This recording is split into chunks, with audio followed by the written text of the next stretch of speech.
What's up, everybody? It is your boy, Sports Boy, aka Jesse Gibson. It's another episode of Hobby Nonsense. Strap right in for a fun episode, especially because this is something that you would think we would have talked about maybe a dozen times already. Talk mainly about TCGs, not just Pokemon either. I actually have the owner, Evan Garrett, of a little card shop. And this is, for those who don't know, if they think it's called their local card shop, actual naming is Local Game Shop. Evan is going to be joining from Dragonfire Games. And then we also have another guest who's going to be coming on just briefly to talk about something special going on with TCG. It worked out really well to do a TCG episode today because of that. But before we get into all that, let's talk about a little bit of news, things going on in the hobby. It's been a whirlwind. Stephanie, on last episode, we talked a little bit about the Topps conference, right? Well, we talked a lot about it. VeeFriends is insane. Like, if you don't know about that already, VeeFriends is an absolute insane monster of a product right now. I'm not saying that in a, like, hey, you need to go out and get it right now type of thing, but it's just, if you look at resale values, it has gone extremely high. I was talking to a friend. In fact, I mentioned this briefly on the SCN podcast today. There is a card that got pulled from a $25 booster box, and it's actually a guy that I'm buddies with from the show. He messaged all the time, and he's like, hey, I pulled this, I think it's Empathy Elephant sketch card, and it shows the artist is GaryVee. GaryVee signed the back as the artist. The one that sold originally, when he first drew that and put it up for auction, sold for over $200,000. Granted, that was October of 2021, and that was the height of the card market, right? So a lot of things sold over price. However, it is like some people are estimating around six figures for that card right now. So when you think about the idea that there are people buying this product not because they are overly invested in VeeFriends. VeeFriends is a fun idea. I think he may be a billionaire. Someone threw that out there. I haven't double checked that. He's going around to all these shops, breakers, basically. If you are talking about VeeFriends, he's trying to get involved with it. That marketing machine that is GaryVee, his social media, the V conference, all this stuff that he does, there are true believers in that, and that's what they're buying. They're not buying VeeFriends, the product, the positive characters that were developed here in the United States versus like a Pokemon product that is mainly housed out of Japan and sold primarily here in other countries. This is a product that people are buying because it's an entrepreneur out of the US that they're like, oh, I follow this guy all the time. Everything he says is gold and it's genius. Granted, of course, he has misses. And I think a lot of us would be, remiss if we didn't point out like, oh yeah, I don't always love his content, but there are people that do. They love everything he does. And those are the people that are going absolutely fanatical for it. And then everybody else is like, oh, well, I think what he talks about a lot of times is pretty good. Like, it turns out to be a good investment, at least for the short term. I think the big risk to everybody is that what this is? Is it a short-term play? Everyone uses the term pump and dump.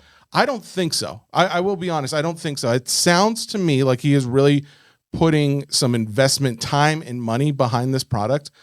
Time will tell, obviously. I'm very curious to see where prices go in the next 3 to 6 months. I mean, when they came out on the website, I think you could get them for $150, maybe it was $180 for a hobby box, something like that. You could get a booster box or a blaster box, whatever they call it, for $25. When Topps had a launch day on the 11th, or I'm sorry, not the 11th. It was on Wednesday last week, the 7th. You could go out and buy it at those prices. Resale on eBay, it's like $100 for a booster box, and it is almost $500 as of a sale yesterday for a hobby box.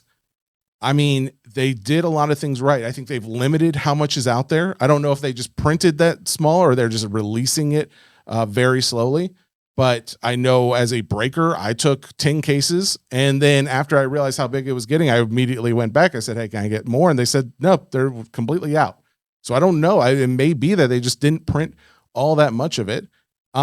at the same time, though, you've got the marketing machine that is the people that love Gary, his ideas, the idea behind, and there are people who genuinely like the message that these characters are sending. There's some positive vibes that go along with, there is an aspect of gameplay. While VeeFriends is not, this VeeFriends Chrome release is not part of the TCG itself, there is a gaming aspect to it.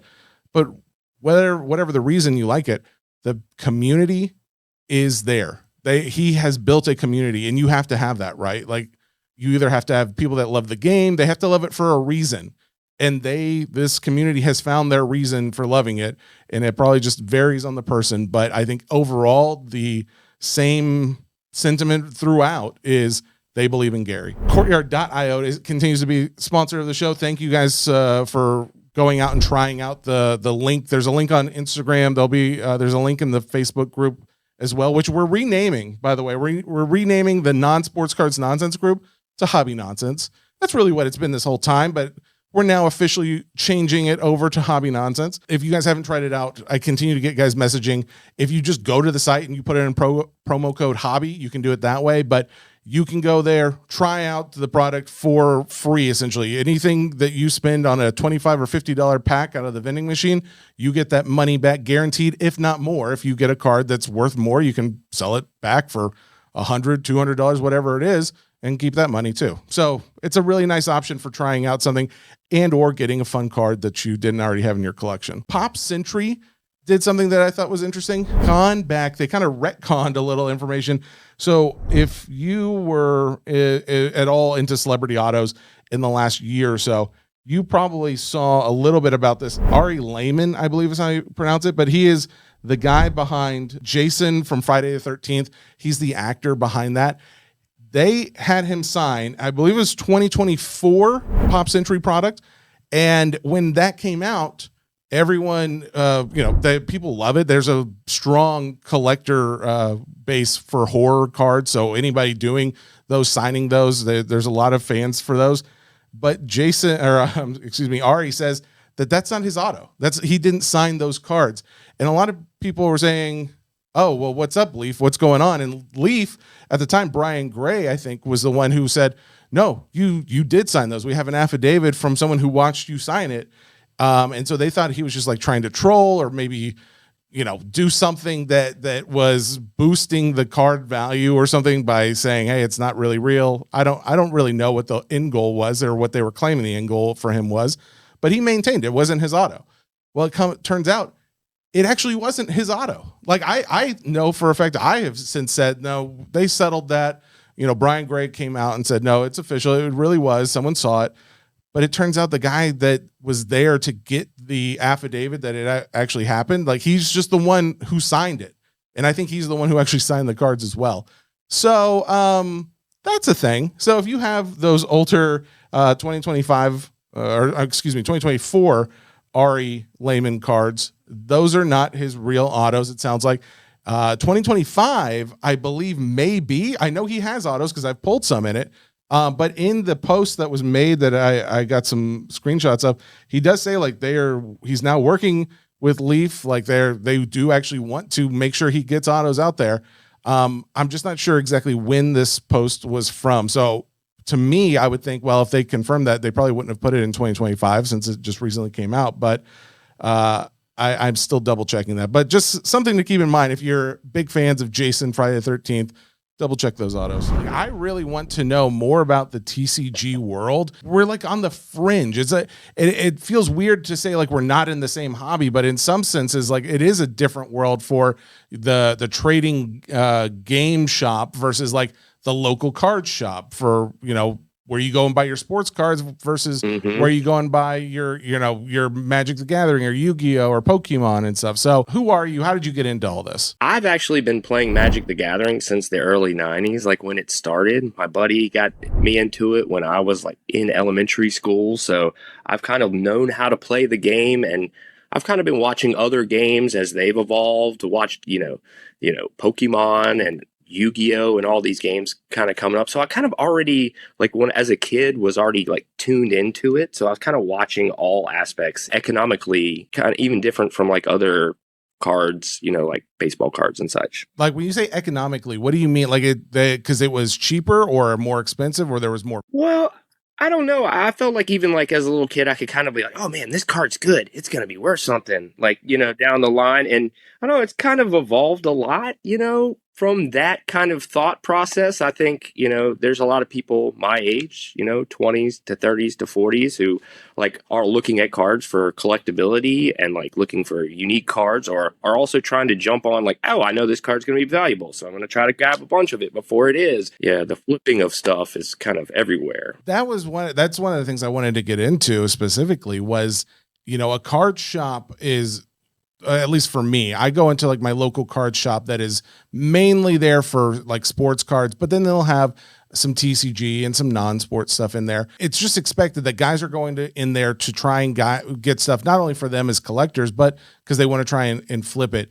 Would you say like the guys that come into say your shop, what kind of percentage do you think would be there mainly because they're either playing the game or they're collecting it, or because they're trying to flip product? We really don't kind of incentivize people to flip product. We do a lot of like pack limits. We kind of want it to be somewhere where people can come and play. I'm maybe different from other cities because Lynchburg City is maybe not a very big city compared to like maybe Richmond or some of the bigger cities in Virginia. But, we really want people that want to play the game to be able to get the product. We're official Pokemon store. We're a Magic store. We're a Yu-Gi-Oh store, a Lorcana store, a One Piece store. So we carry all these games, but we're actually like, we have an invested interest in trying to make sure that we're actually having tournaments, we're running events for these games. So we really kind of try to prioritize people that actually come in and play a lot of these things like pre-release kits and stuff. We won't let people who aren't going to play in the event get these items. Oh, cool. Okay. Yeah. That is actually I like how you are so considerate to your community, because I feel like that is like, that's got to be vital, especially because I mean, I don't know, like is TCG are there a lot of people playing TCGs today? This weekend we have Pokemon Destined Rivals pre-release coming up, and we got allocated 50 kits for 2 events, so that's like about 25 people for each event. We're going to sell out both of them. That's not a very big amount of people though. We're kind of a smaller area. I mean, we would love to get more product allocated, and that's one of the big problems right now is like we pre-order and we get like sometimes 3 to 10% of what we order, which is insane. Like, did you used to get that full amount? I used to get more as far as Pokemon, that has been really bad lately. And, I don't know what's going on with that. We've been having, issues where we order more than ever and we're getting less than ever. So, I mean, I don't know what to do about that, but it's, our community is really struggling with that. So obviously I think none of us are unaware that there's a big demand of Pokemon, and a lot of it has to do with like the pricing aspects of it, of what the resale is. That obviously hurts the actual people who are trying to play the game. So to you, it doesn't sound like there's any kind of like additional, maybe holding off of product to give to the game shops versus, the product that they might give to just the shops they know are going to resell it mainly to collectors. I assume there's nobody doing that.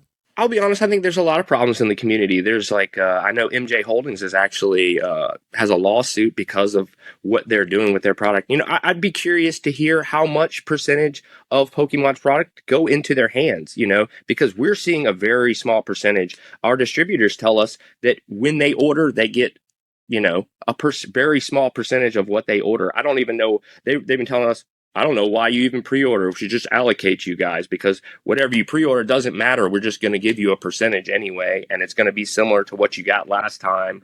And that's fine if that's how they want to do it. They want to allocate, then change to that system. But in your experience right now, though, you're saying it is very difficult to get the amount of product to meet demand. Beyond, problematic. Also, we're kind of like at the mercy of these distributors. A lot of our distributors will give us our initial percentage of an allocation. They'll get more. And then this second wave of stuff is over MSRP. So they're giving us, prismatic ETBs around $100, $105. I mean, if I buy them I can sell the packs at, $13 to $15 a piece and make a couple dollars a piece. And, people think I'm just making a bunch of money if I buy these items, but if I don't buy them, then I have nothing to sell to people too. So it puts me in a really weird spot. Like as an owner, I'm like, do I get it and then just sell it for way above MSRP or not get it at all, So do you get it at those prices and then resell it? Because I mean, I would think that at some point there's still going to be people like, oh yeah, I'll pay extra. I still want it. Get a little bit of it. I just feel bad purchasing it. I feel like the distributors shouldn't be able to do this to us, but, I don't know where their contract with Pokemon, or these other companies allows them to do that kind of thing. It's Pokemon mostly that the issue is. A lot of other games like Magic the Gathering, I order what I want and I get. Understanding of Pokemon is probably the most well understood TCG that we talk about on this podcast, just because I've had some other guys who cover a lot of that. But when it comes to, say, Lorcana, Magic the Gathering, Yu-Gi-Oh, One Piece, those ones that you mentioned, those are the ones where I'm like, I really don't know what's going on, other than I feel like I'm hearing about One Piece more than ever. Yu-Gi-Oh seems to be like, I mean, it's been around for a while, but it seems to be having more of a resurgence as of late.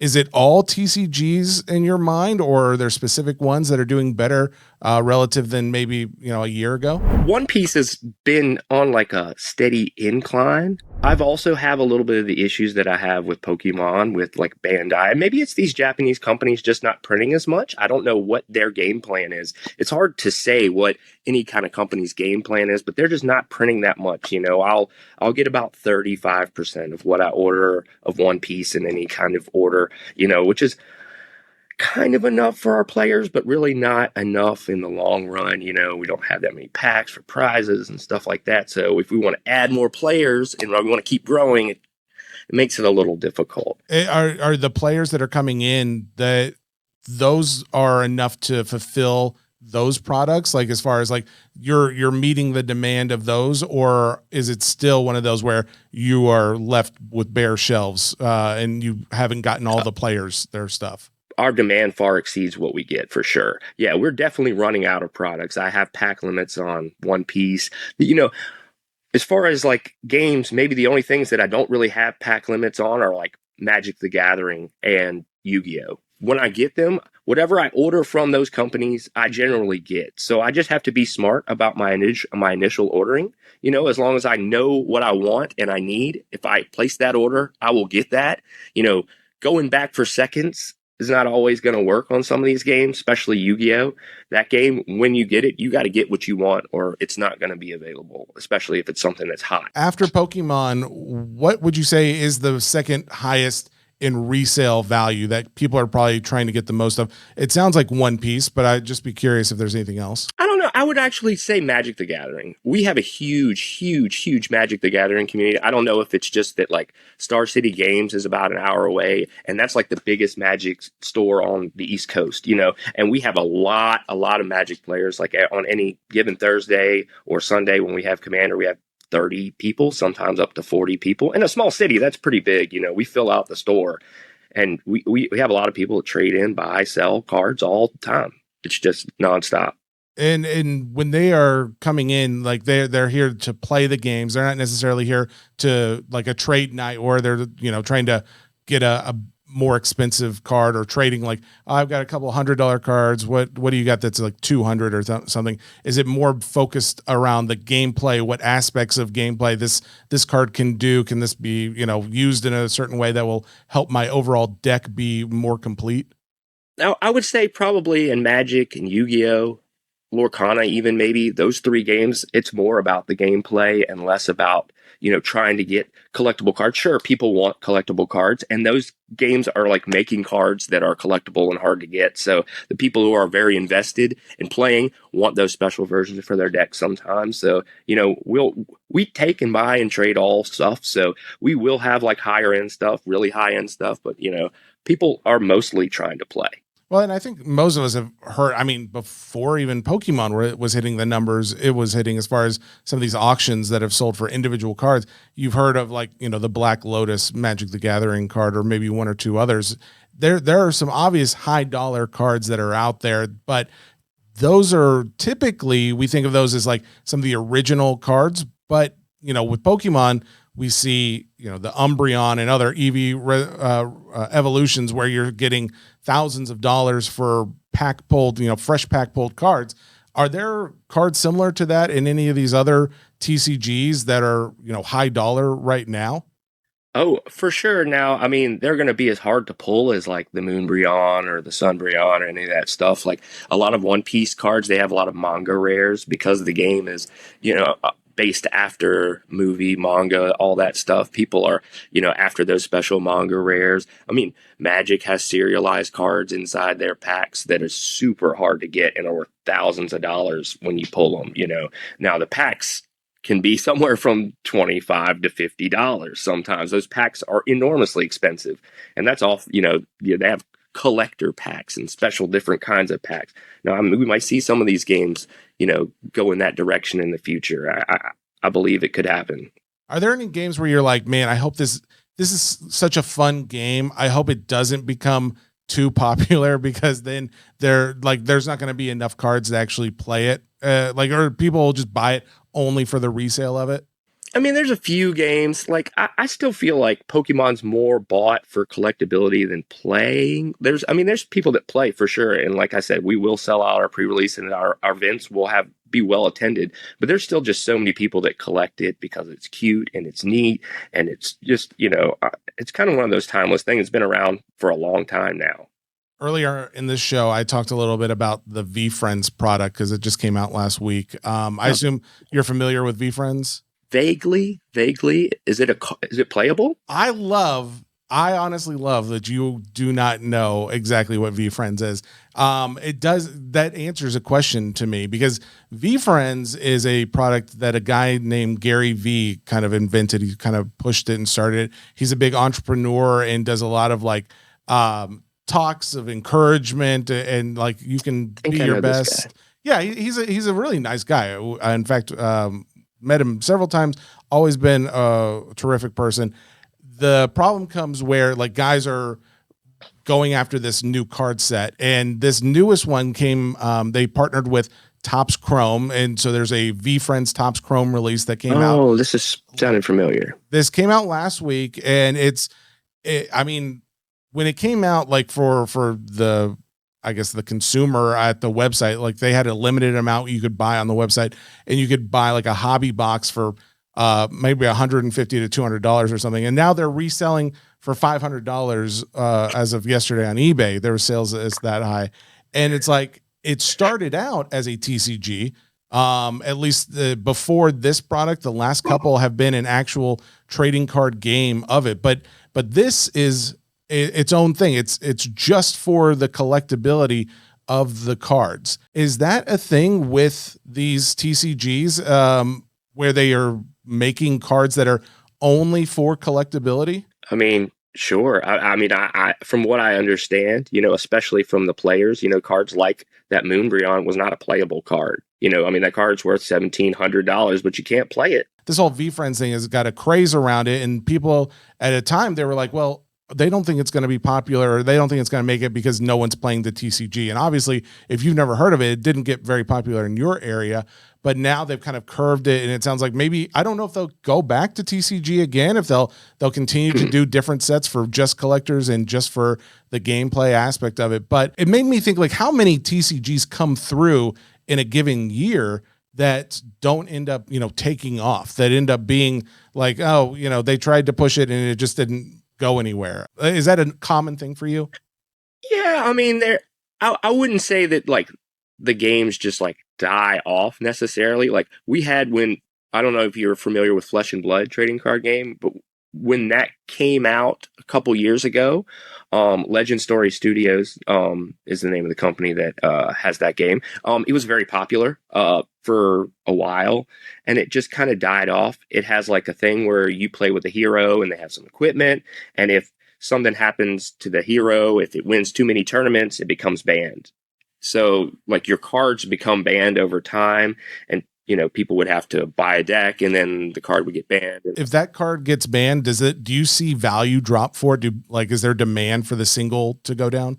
So once it gets banned, it's a lot harder it has no value basically. Cards players can't play with it, you know. And so like a lot of the equipment is going to be specific to that particular hero, so that equipment goes down in value. In more monetary value, like if there's like a resale of that card, does that go away completely? A lot of times, unless it's a special version of the card, you know, it's going to have some value, but it's not the same. Then it sounds like if there's a card that is playable, their value of it increases in both the gameplay, but also in monetary value, and vice versa. If it's not, if that is the case, I guess it depends on how popular a game is, right? If Pokemon is number one as far as resale goes, would you also rank that the same as like the number one in TCG, like playability? Probably the opposite. I think Pokemon probably has the least playability of all the games. That's just my own personal opinion too. It's the least complex. But it makes it so that more people can play it too. So you have to look at it, you know, they're gearing towards generally kids, you know, they want kids to play. So they're trying to get kids to learn how to play. So they don't want to make the cards too overly complex anyway. So a lot of times, you know, you're only going to be able to do things like it was Pokemon on your turn, and then the other person does something on their turn. Like a lot of these other games, like Magic the Gathering, I can do things on your turn at certain times at all, you know, at instant speed, or, you know, it's just a little different, you know, with Pokemon. But that, like I said, it doesn't take away from its collectability at all. There's still tons of people that collect it, and it's still a good game. It's just maybe not as complex. Well, I know like with Lorcana, when it first came out, I got some myself, but I was mainly just for like the collecting and reselling, and I didn't know how to play it. And frankly, I still don't, sadly, so don't judge me for that. But, no worries, man. But I know like the enchanted cards, some of those were selling for, and maybe the Elsa still is in the thousands, but like some of those were going for a lot of money. Some of those enchanted ones specifically, there was a lot of question of like, is this TCG going to make it? Because if it doesn't make it, then they don't think there's long-term value in those cards.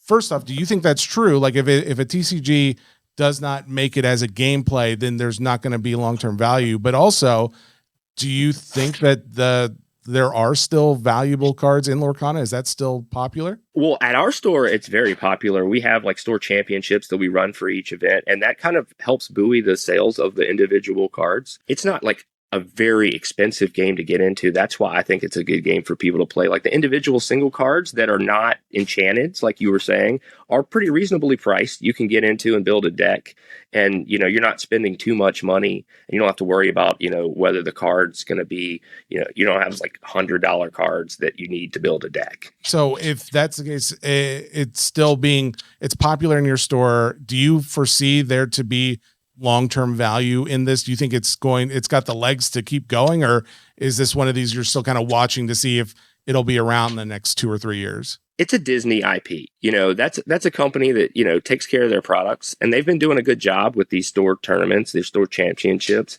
You know, I think there's a few things that they could do, like make pre-release kits and do things that will kind of like incentivize people to come and get the stuff early, or kind of create more buzz and excitement. They haven't advertised enough for that game, in my opinion, either. Like a lot of people just don't even know Lorcana exists. You know, I mean, it's a niche thing, kind of. Yeah, if I wasn't in the card world, I don't know if I would really know much about the existence of Lorcana. Granted, there's other Disney shows that feature these characters, but it feels like, you know, with Pokemon, it's like, I guess I don't know which came first, if it was the card game or the show, but they were very synonymous to me. Pretty sure the show, I think. It was the show, okay. And the video game too. Oh, okay. But the card game was very close, at least right behind that.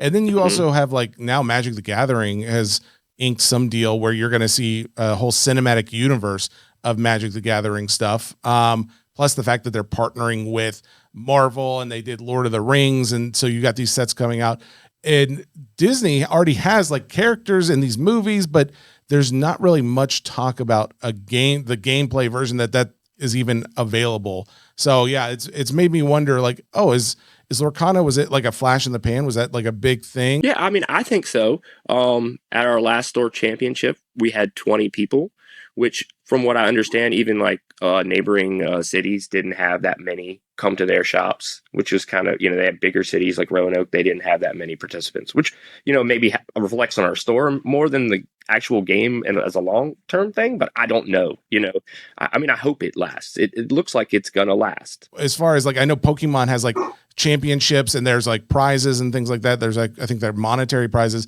Are there anything similar with those other TCGs? Yeah, like Magic the Gathering has store championships for each set, and they give you like special borderless cards and foil cards, participation promos for the store championships.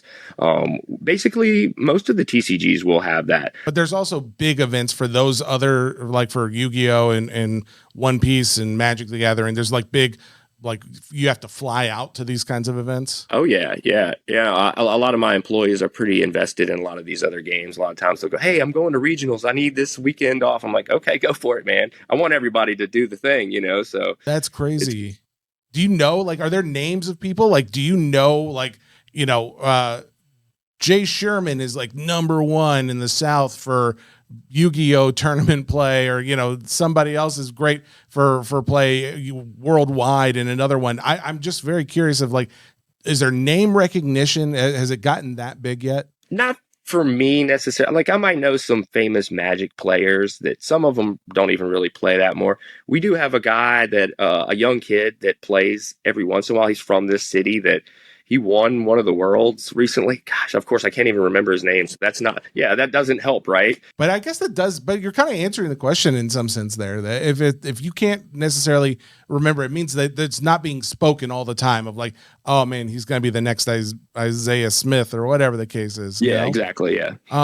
So overall opinion then, and I could probably ask you dozens of other questions. Overall opinion, the TCG community as a whole, do you feel like over, say, the last 5 years, bigger, smaller, about the same? How do you think it's going? Bigger, much bigger, for sure. I've seen, it's been exponential for sure. At least at my shop. I guess that's not, like I said, I'm a small city. I guess maybe people have been like, jumping towards it after COVID when people could finally get back to playing cards. It's been going on an upward trend since then. Not just the value, not just because value for the collector or the flipper, but also like, would you say the same as far as like the amount of people who are actually playing the games? Oh yeah, we have, luckily, every day that we're open, we run events. So we kind of try to incentivize people coming in to play, and like, we'll always have something going, Do you think this is ever one of those things where the game, like there's esports have their guys who have their own cards now, they're making cards of those players. Do you foresee there ever being TCG players that have their own cards? Maybe. That's pretty cool. That's a cool concept. Yeah, I like the idea. Evan Garrett of Dragonfire Games. You said, where in Virginia are you located? I'm in Central Virginia, Lynchburg, Virginia, which is like about an hour out of Roanoke. Okay, awesome. And if anybody wants to follow you on social, is it just Dragonfire Games? Yeah, we're just on Facebook. We just post our stuff there. We don't do a ton of advertising. Like I said, we're not a huge store, but we have a big following. That was Evan Garrett of Dragonfire Games. I think Evan actually was very knowledgeable about all TCG, but specifically those 5. It feels like those 5: Yu-Gi-Oh, Magic the Gathering, Pokemon, One Piece, and Lorcana. Those are the ones that everyone's talking about. I'm curious what comes next, if there is going to be another one, if there's one of those that falls off the list, but those seem to be the top 5. And I, for one, appreciate learning more about them because obviously that's also where a lot of the money's going for collectors. To go along with TCG, it actually worked out perfectly. Our friend Tory on the SCN podcast from DCSports87, he got in my ear a little bit. He tells me they are doing a little something in the TCG world, so we wanted to have him on over here as well. So, Tory, welcome to Hobby Nonsense. How are you, sir? Thank you. I'm wonderful. It is great to be introduced and join yet another of your ventures and get to talk about another side of this wonderful hobby here. So I know there's a lot of overlap in this collecting Venn diagram we all live in, but yeah, glad to be here. I really feel like one of us should have someone else in the room just kind of like yelling at like the microphone just to kind of give a similar feel. to the SCN world, but we'll try and make do.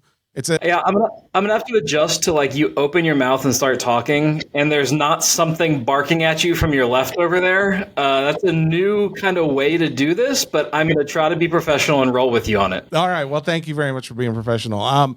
That being said, TCG is a focus of this episode, but it's always been a part of the card community, at least in the last 25 to 30 years, especially when you think not just Pokemon, but Magic the Gathering before that. And since then, as we learned in the previous interview, there are more and more people collecting now than ever before. But even back then, in the early 90s, early 2000s, there was value. People were holding on to these cards as collector's items. So inevitably, that means that if there's value, there's going to be people selling them. You represent DCSports87. Obviously, the name sports doesn't always indicate that you guys would be doing much in the non-sport or TCG world. But do you guys, I know personally, you guys have been selling some of the Star Wars and other stuff we've been doing. Do you guys, are you trying to expand into that more? Yeah, for sure. So we run a pretty good bit in the TCG and non-sports world already. We've seen those numbers go up a lot this year, though. So year to date, we're running about 10,000 cards each, sports, non-sports and TCG, at roughly $300,000 in inventory. So about a $30 card average per month. So, we're already coming up on, about $1 million sold in each of those and about 30,000 cards. So it's exciting for us. At our volume, that's still only about 8% of our overall auction volume on eBay. So it's just one of those things, like you said, we're seeing more and more people get into it. And so we really want to expand and kind of lean into that. Since I think we're seeing more people who even we knew traditionally as sports only guys dabble in Pokemon and Magic and Lorcana and everything, along with the, Marvel and Star Wars and all the other non-sports. There's so many popular franchises out there that it seems like everybody's found something to kind of give a shot outside sports. So yeah, definitely trying to do more of it and excited to try to make that a goal of ours this year. Let me ask you, have you ever played any of the TCGs like Pokemon or Magic the Gathering, anything like that? Only once in my life, and I couldn't tell you when it was. I want to say this was probably middle school when the Star Wars CCG sets came out.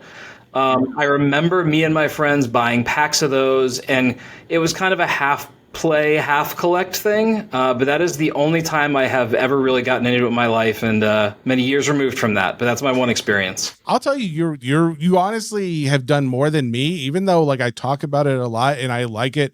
I have watched many people play. Like, I don't know why, but I would like in both school and like even at some of these LGS, like the local game shops, I've been in there and I like to watch them play, but I've never had an opportunity where someone is willing to just be like, all right, this is how you would play this game. These are the steps. Now, granted, my 11-year-old nephew has tried to teach me how you actually play Pokemon. I have not devoted the mental space in my brain to hold on to that, but I do find it interesting after talking to Evan. There are more people today than ever that are playing TCGs, and it's not just because there's additional value on a Pokemon card or something. He's seeing just the community of people who want to play grow. So I think that it's honestly the fact that you guys are making more of a push to get into it. It sounds like you're going down the right business path. What kind of push are we talking about? Yeah, so we want to be able to offer some incentive for people to get into it. So what we're doing as kind of a promotion towards that end is we're putting a 95% payout floor on consignments for TCG from now through the end of June. So anything we get starting now through the end of June, we just emailed this out to our customers today as well. The lowest payout you'll get is 95% minus 99-cent listing fee. So, our goal is, a lot of people haven't tried us before. We know that, like you said, the name is DC Sports, so maybe it's not as natural of a connection for people who are into TCG and non-sports. But, money is always a great motivator. And so the strategy here is let's give people a little extra incentive to give it a shot. If you've got 20 cards, you've never used this before, send them over. You're going to get paid more than if you sold them on your own or through anybody else. And give us a shot and, let us prove that we're a good group to work with on that. And hopefully that can kind of, kickstart us doing a lot more of that for the rest of this year. I think I'm very excited about this. I'm very interested too to see what kind of numbers you get in TCG. Will you guys keep track too of like the different TCGs that you guys get? Like how many of like a Pokemon versus like a Magic the Gathering or something like that? Yeah. So we have all the numbers broken down. I can't say I came prepared with all the analytics, but we certainly, we break TCG down into game. We break non-sports down into franchise as far as all of our sales volume, things like that. So it's pretty easy to do some of that quick research. And so same, what you just said, a month or two from now, definitely want to look and see, hey, what are we seeing that we didn't see before? What are we seeing huge spikes in? Like I know even without this promo, Yu-Gi-Oh! Has really taken off for us in the last month or so. I need to get more educated in the TCG world. So I'm not all the way up on, kind of what's driving that, but I know that's one that has really moved up a lot. But all of them just, we're seeing more and more this year than we have in the past. Well, after talking to Evan, I'm really curious to see what you get in like One Piece as well. Like there's a buddy of mine he's got a nephew who loves One Piece. Like if I bring him a pack, he is absolutely ecstatic about it. And I didn't really realize just how long it had been going on, the animated and the comic series and things like that, but also like just how big the card community for that has gotten. He said, I think that he has to do pack allocations or pack limits. I mean, for guys coming into the shop. So I'd be curious on that one. But honestly, all the top 5, I think is what I'm just going to start calling it. I don't know if I've heard anybody else say it. I'm going to go ahead and claim that I coined the phrase. The top 5 TCGs at this point do seem to be Pokemon, Magic the Gathering, Lorcana, One Piece, and Yu-Gi-Oh! Now I'm kind of going to rely on you to see what kind of where does that land as far as what guys are buying and what guys are sending in. So I'd be curious down the line to see what we find out. Yeah, same. Yeah. And we also, I can say, I haven't pulled all the hard numbers, but even just anecdotally, when we look at a lot of our bulk buyers, these guys who are buying, a couple hundred cards a week from us on eBay, there's been more diversity in buying, I think. And this goes both from guys who used to be locked into one sport that are now buying multiple sports, guys who used to be sports only. We're now seeing Star Wars cards and Disney cards. I think there's a lot there that's really started to move. So yeah, same. I'm very curious to see as we really push into this more. If we talk in a few months, what is the stuff that's really spiking? Where are we having a lot of success? What's coming in? It's kind of it's a world we've been in. We've obviously sold a lot, but we want to do a lot more. And so really making it a focal point for the first time will be very interesting to see how that, what direction that takes us. This is not under that same umbrella of TCG special that has the 95% payout till the end of June. But I am curious, is the VeeFriend thing still going on? Is there anything going on with that? Yeah, we got a good bit of that in. We got some from you. We got some from Filth Bomb, from a couple other break partners. We haven't seen a lot come in from kind of your everyday customer yet, just because a lot of those guys, I think, got in breaks on release day. There's people kind of deciding, do you want to hold? Do you want to sell right away? I know the buzz around that was crazy last week. We ripped a couple boxes here in the office too. Yeah, we did. I will say I thought the Game On, like that Game Boy style insert, we got one of, very cool card. So yeah, it's really exciting to see what Gary and his team have done with that. We've had some conversations with those guys in the past too. And very cool product. We've gotten a chunk in. And so, later this week when all those auctions wrap up, very curious to see what the, secondary singles market is like, because there was just so much heat. I know behind everyone who was running breaks and selling personals and people trying to pre-order boxes and all that, over the last couple of weeks. What I found the most interesting was the majority of people that bought from me in breaks and stuff, I had never heard of. Like they were new. I think a lot of them were new to the app in general, but there was a lot of people just going after specifically VeeFriends only. And they were like, oh, that is like my character, or I know somebody who collects that one. And the mentality was very much, oh, this is for either my personal collection, or it felt like, oh, this is like my investment that I'm going to hold on to and just see where it goes. Cause that's one of these crazy things with this product at this moment is this a flash in the pan? Do prices just drop drastically in the next month or two? Does it maintain? Does it grow? Time will tell, but at the end of the day, it's the the fan base does seem to be very much of, I think I might hold this rather than maybe move it tomorrow type of thing. But yeah, no, I agree. And I think it's interesting to see, I think VeeFriends is very representative of what we see a lot of with all kinds of collecting. When it comes to sports, you're tying to your sports team or your favorite player, things like that. But I think there's more, there's more collecting sets, things like that in sports. I think with TCG and non-sports, it's really interesting to see the connections people make that are a little deeper than that. And so, Gary has such a following. So many people respect him and what he does.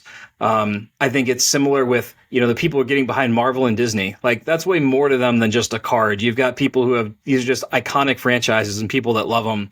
And so I almost wonder if some of this real, emphasis and the heat in TCG and non-sports cards is also because those sets often started later than sports did, right? So I remember collecting sports cards in the late 80s and early 90s. Now I've, grown up and I still think it's a fun hobby and I'm all into it.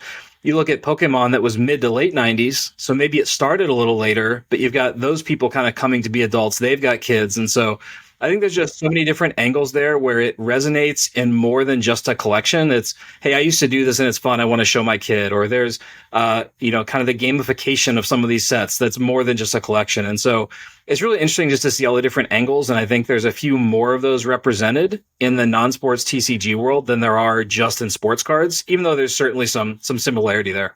Yeah, I'm really curious to know who listens to this that is, maybe they're sports cards nonsense fans, or they just happen to also like collecting sports cards. What kind of overlap we see between those two? Is it just dedicated the non-sport collector versus sport? But I think you're going to find is going to be a lot of overlap between hey, I like what I like and that's what I collect or I play. And those are the cards that I'm maybe moving more of. So Tory, thank you very much for coming on and letting us know about the special. That is awesome. It's nice to know there's more attention being provided to this space, because it does feel like all the specials we ever see are there's a new Topps baseball product, or there's a new, whatever sport product, but now giving more attention to the non-sport world. I think that's great. And I think hopefully you guys see a lot of benefit from it. No, for sure. Appreciate it. We hope to, and we hope to get to work with a lot of people we haven't before who are maybe coming from that space and not worked with us there. So yeah, very excited to see how it goes. We will share some stats with you down the road when we see how everything plays out. And if I am back, I will be better prepared with a game. That's all I ask. DC Sports, DCSports87.com is the website. If you guys want to go out, create an account, send them your cards. It's very simple, very straightforward. I can attest as someone who breaks a lot of non-sport cards. I send them a package and they're able to get it up very easily and associated with the right accounts every time. So if you guys have questions, feel free to DM the show. I can probably help you, but that's the special TCG cards up until the end of June, or up until June 1st, excuse me. Up until the end of June. Everything we receive by June 30th is eligible. Okay, there you go. So, guys, there you go. It's TCG special at DC Sports 87. Thank you so much, Tory. Thanks, Jesse. Talk to you soon. I talked about this briefly with Stephanie over at Mama Breaks. I made an argument about we're not entering the junk wax era 2.0 because of all the non-sport cards. Because that was a post I had seen. There's a lot of comments on it. It was just, oh, now we're getting all these movies and TV shows. They're making cards about everything. This is just like it was in the 90s and 80s, and everybody's getting a show and they're going to print it to infinity and no one's going to care. I hated that argument because there have been so many changes and things that have revolutionized, I would say, a lot of aspects of the card collecting community to make it a better overall experience for the collector.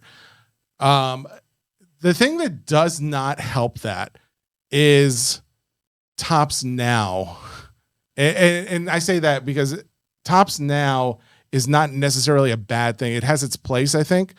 Topps Now, and then there's Panini Instant, and I'm sure, I don't know, actually I have no idea if Upper Deck has a version of that or any other company, but I do not care for the fact that we are now getting Pope trading cards.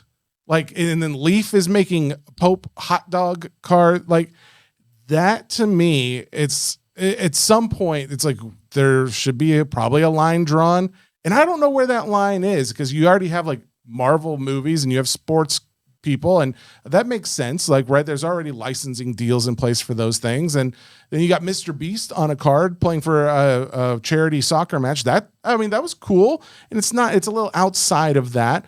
But then it's like, I would imagine that line falls somewhere between religion and like entertainment, movies and sports and things like that. I'm kind of shocked that they went that route, because that's where, to me, I think if anything has felt like, oh, we're entering a junk wax, it would be making cards of things that have no association with the hobby in general. And that just does not feel like there's a sport aspect to it, an entertainment aspect to it. It's just like, hey, this happened. It's like, oh, this bridge got built. Let's get a bridge card. Like, these kinds of things, I don't want to see more of that. And it's not because it's specifically religion. It's just like, it doesn't have any real association to the collectability of the hobby. And maybe I'll fully admit, this is something that I do a lot, because I like to think I'm pretty humble. And I know by saying that I'm not humble, but I do think there's a level of humility where I have to admit I could be wrong. And maybe everybody loves Pope cards and everyone's collecting Pope cards, and that's just a huge thing in Catholicism. I'm not familiar myself. However, it just seems weird to me. But hey, you have Leaf and Topps making cards at the same time, so who knows? Maybe I'm completely off. I would prefer, personally, we stick more to the things that are relevant to the hobby and or people that are invested in the hobby. When I say that, I mean both time and emotion, not just money. But yeah, hey, maybe there's a big segment of the hobby that loves them, the hot dog Pope card from Leaf. We'll see. Anyways, that is Hobby Nonsense. Guys, thank you so much for listening. We'll be back next Monday with another brand new, great, fantastic, spanking new episode. Can't wait to see you there.